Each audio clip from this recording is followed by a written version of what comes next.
Oil Megabytes is the company bridger between buyer procurement needs and seller protocols and banking protocols.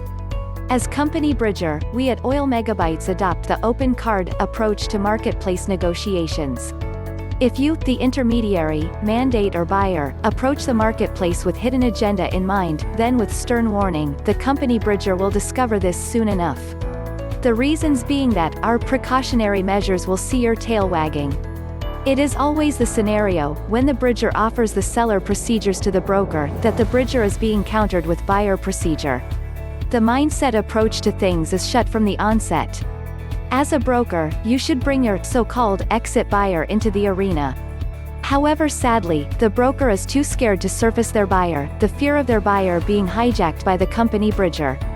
The company bridger reiterates that in this trade, seller source is primary. Without the seller, there is no fuel source, irregardless of whether you have the money or not to make the purchase.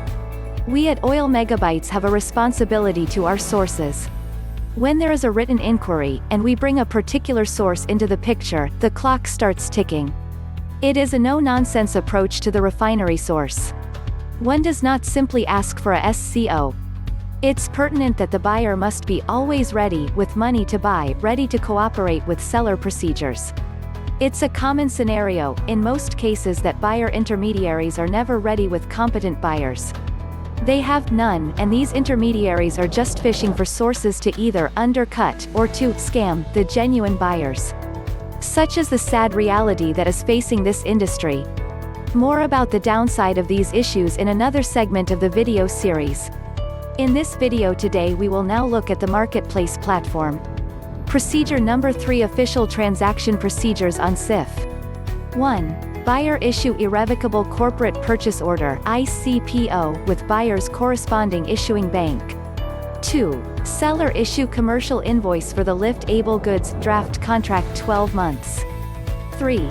Buyer returns signed and accepted commercial invoice draft contract to seller along with NCNDA IMFPA signed by all buyer groups with commission structures. 4. Buyer issues SBLCMT 760 to seller nominated bank account for first month shipment within 5 to 10 bank working days, whereby buyer fails to issue SWIFT in the next 5 to 10 bank working days, buyer pays the shipment guarantee, which the sum will be deducted from the total cost of the product. 5. Seller bank SWIFT full set of POP with shipping documents and 2% performance bond (PB) within 72 hours after seller's confirmation of the bank instrument. Full POP documents listed below. The letter of guarantee of an oil refining. Copy of license to export issued by the Ministry of Energy. Copy of approval to export issued by the Ministry of Justice. Copy of statement of availability of the product. Copy of the refinery commitment to produce the product.